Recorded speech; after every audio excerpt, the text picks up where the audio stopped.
Quem não conhece o poder do amor humano e os excessos que pode atingir quando surge algum obstáculo? Visitei o Hospital Santa Marta em Catânia. Eu vi na soleira de uma grande sala uma mulher em lágrimas. Ela estava inconsolável. Pobre mãe, seu filho estava morrendo. Parei com ela para dizer uma palavra de conforto e soube. Aquele garoto amava sinceramente uma garota e queria se casar com ela, mas não foi correspondido por ela.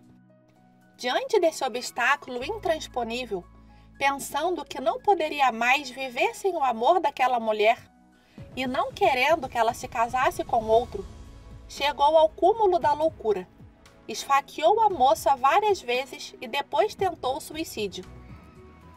Esses 2 meninos morreram no mesmo hospital, com algumas horas de intervalo. O que é o amor humano em comparação com o amor divino? O que uma alma maldita não faria para possuir a Deus? Pensar que por toda a eternidade não poderá amá-lo faz desejar que nunca tivesse existido, ou afundar no nada se fosse possível. Mas como isso é impossível, ela se desespera. Todos podem ter uma vaga ideia do castigo de um condenado que se separa de Deus, pensando no que o coração humano sente pela perda de um ente querido. A noiva com a morte do noivo, a mãe com a morte de um filho, filhos com a morte de seus pais. Mas essas dores, que na terra são os maiores sofrimentos, entre todas as que podem dilacerar o coração humano, são muito pequenas em comparação com a dor desesperada dos condenados. Os pensamentos de alguns santos. A perda de Deus, portanto, é a maior dor que atormenta os condenados. Diz São João Crisóstomo: se disser 1000 infernos, não terá dito ainda nada que possa ser igual à perda de Deus. Santo Agostinho ensina: se os condenados gozassem da vista de Deus, não sentiriam seus tormentos, e o próprio inferno se transformaria em céu. São Brunone, falando do juízo universal em seu livro de sermões, escreve: que os tormentos também sejam acrescentados aos tormentos. Tudo é nada face à privação de Deus. Santo Afonso especifica: se ouvíssemos um grito maldito e lhe perguntássemos: por que choras tanto? Ouviríamos a resposta: choro porque perdi Deus. Pelo menos o condenado poderia amar seu Deus e resignar-se à sua vontade, mas ele não pode fazer isso. Ele é forçado a odiar o seu Criador, ao mesmo tempo que o reconhece digno de amor infinito. Quando o demônio apareceu a Santa Catarina de Gênova, ela perguntou-lhe: quem é você? Eu sou aquele pérfido que se privou do amor de Deus. Outra privação. Da privação de Deus, como diz Lécio, derivam necessariamente outras privações extremamente dolorosas. A perda do paraíso, isto é, a da alegria eterna para a qual a alma foi criada e para a qual continua naturalmente a tender. A privação da companhia de anjos e santos, pois existe um abismo insuperável entre os bem-aventurados e os condenados. A privação da glória do corpo após a ressurreição universal. Vamos ouvir o que um homem maldito disse sobre seu sofrimento excruciante. Em 1634, em Loudun, na diocese de Poitiers, uma alma maldita foi apresentada a um piedoso sacerdote. O padre perguntou: o que você está sofrendo no inferno? Sofremos um fogo que nunca se apaga, uma maldição terrível e, sobretudo, uma raiva impossível de descrever, porque não podemos ver aquele que nos criou e que perdemos para sempre por nossa culpa. O terror do remorso. Falando dos condenados, Jesus diz: o seu verme não morre. Esse verme que não morre, explica Santo Tomás, é o remorso, pelo qual os condenados serão atormentados para sempre. Enquanto o condenado está no lugar dos tormentos, ele pensa: estou perdido por nada, apenas para desfrutar de pequenas e falsas alegrias na vida terrena, que se desvaneceu num piscar de olhos. Eu poderia ter me salvado tão facilmente, e em vez disso, me amaldiçoei por nada, para sempre, e por minha culpa. No livro Apparatus alla Morte, lemos que apareceu a Santo Humberto um morto que estava no inferno. Disse ele: a terrível dor que me atormenta continuamente é o pensamento do pouco que me condenou e do pouco que teria de fazer para ir para o céu. No mesmo livro, Santo Afonso também relata o episódio de Isabel, rainha da Inglaterra, que tolamente chegou a dizer: Deus dá-me 40 anos de reinado e eu renuncio ao céu. Na verdade, teve um reinado de 40 anos, mas depois de sua morte, foi vista à noite nas margens do Tâmisa, enquanto, rodeada de chamas, gritava: 40 anos de reinado e uma eternidade de dor. A pena do sentido. Além da dor do dano, que, como vimos, consiste na dor atroz pela perda de Deus, a dor do sentido é reservada para os condenados na vida após a morte. Lemos na Bíblia: com as mesmas coisas pelas quais se pecou, com elas será castigado. Portanto, quanto mais alguém ofende a Deus com o sentido, mais ela será atormentada por isso. É a lei da retaliação que Dante Alighieri também utilizou em sua Divina Comédia. O poeta atribuiu aos condenados diferentes castigos em relação aos seus pecados. A dor do sentido mais terrível é a do fogo, de que Jesus nos falou várias vezes.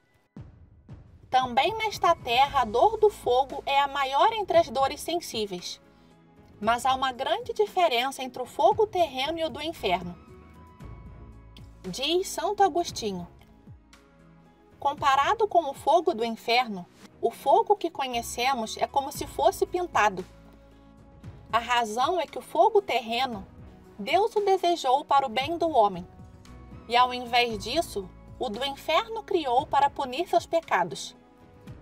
O condenado está rodeado de fogo. Na verdade, ele está mais imerso nele do que o peixe na água.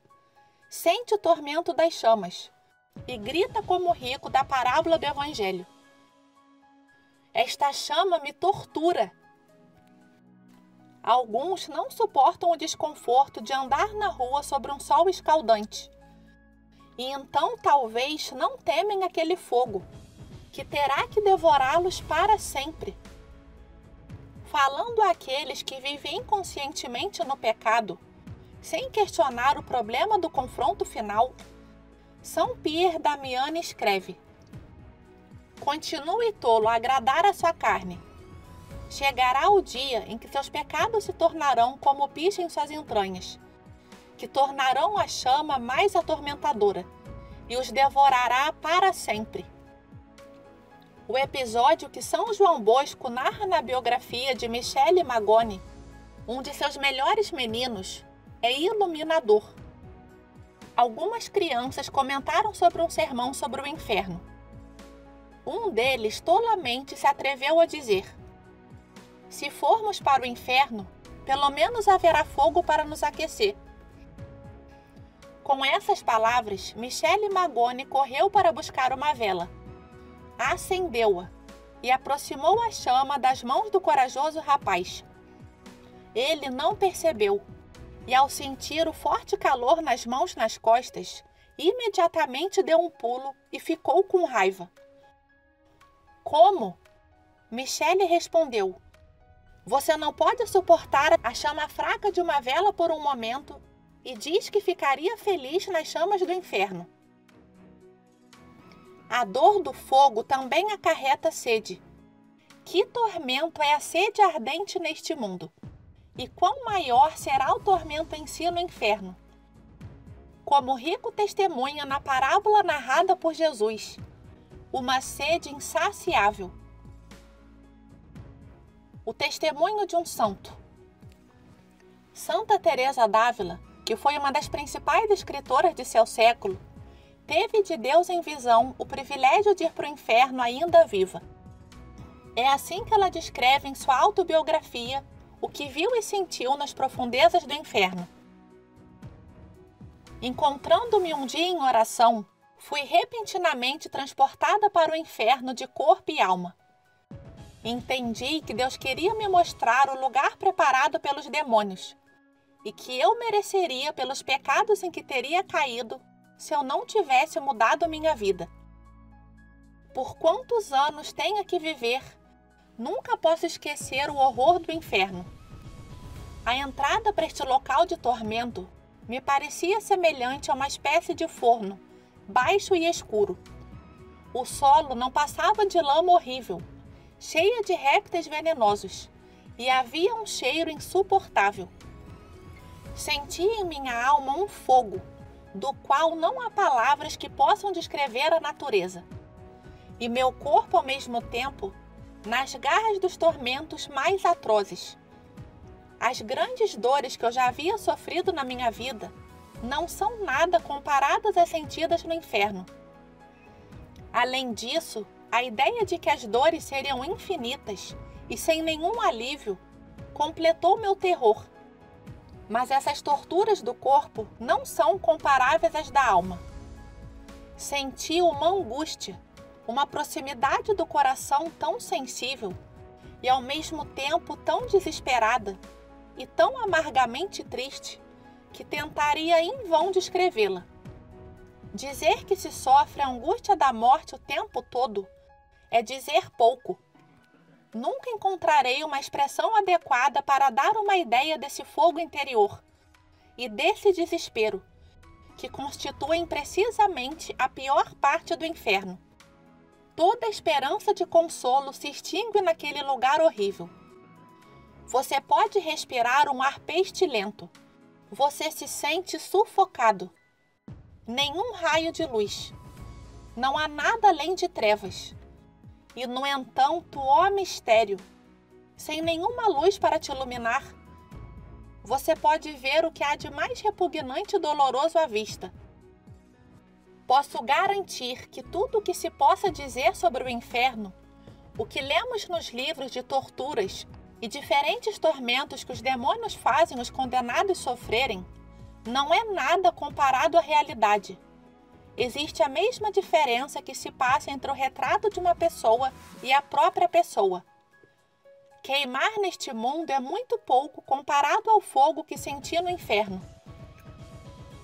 Cerca de 6 anos se passaram desde aquela assustadora visita ao inferno. E eu, descrevendo-a, ainda me sinto tomada por tanto terror que o sangue congela em minhas veias. No meio de minhas privações e dores, muitas vezes me lembro dessa memória. E depois, o quanto alguém pode sofrer neste mundo, me parece motivo de riso. Portanto, seja eternamente abençoado, ó meu Deus, porque você me fez experimentar o inferno da maneira mais real, inspirando-me assim o medo mais vivo de tudo que pode levar a ele. O grau da pena. No final do capítulo sobre as penas dos condenados, vale mencionar a diversidade do grau de punição. Deus é infinitamente justo, e como no céu ele atribui maiores graus de glória àqueles que mais o amaram durante a sua vida, no inferno ele dá maiores dores àqueles que mais o ofenderam. Quem está no fogo eterno por um único pecado mortal, sofre horrivelmente com esse único pecado. Quem é condenado por 100 ou 1000 pecados mortais, sofre 100 ou 1000 vezes mais. Quanto mais lenha você colocar no forno, maior será a chama e o calor. Portanto, todo aquele que, mergulhado no vício, pisoteia a lei de Deus, multiplicando seus pecados a cada dia, se não retornar à graça de Deus e morrer em pecado, terá um inferno mais atormentador que os outros. Para quem sofre, é um alívio pensar: um dia estes meus sofrimentos acabarão. O condenado, por outro lado, não encontra alívio. De fato, o pensamento de que seus tormentos nunca vão acabar é como uma pedra que torna todas as outras dores mais atrozes. Quem vai para o inferno, e quem vai por sua livre escolha, fica lá para sempre. Por isso, Dante Alighieri, em seu Inferno, escreve: abandona toda esperança, ó vós que entrais. Não é uma opinião, mas é a verdade da fé revelada diretamente por Deus, que o castigo dos condenados nunca terá fim. Recordo apenas o que já citei das palavras de Jesus: afastai-vos de mim, malditos, para o fogo eterno. Santo Afonso escreve: que loucura seria para quem desfrutar de um dia de diversão aceita a pena de 20 ou 30 anos trancado numa cova. Se o inferno durasse 100 anos, ou mesmo apenas 2 ou 3 anos, ainda seria uma grande loucura para um momento de prazer ser condenado a 2 ou 3 anos de fogo. Mas aqui não é uma questão de 100 ou 1000 anos, é uma questão de eternidade. Isto é, sofrer para sempre os mesmos tormentos atrozes que nunca terão fim. Os incrédulos dizem: se houvesse o inferno eterno, Deus seria injusto. Por que castigar um pecado que dura um momento com um castigo que dura para sempre? Pode-se responder: e como pode um pecador, pelo prazer de um momento, ofender um Deus de infinita majestade? E como pode ele, com seus pecados, pisar na paixão e na morte de Jesus?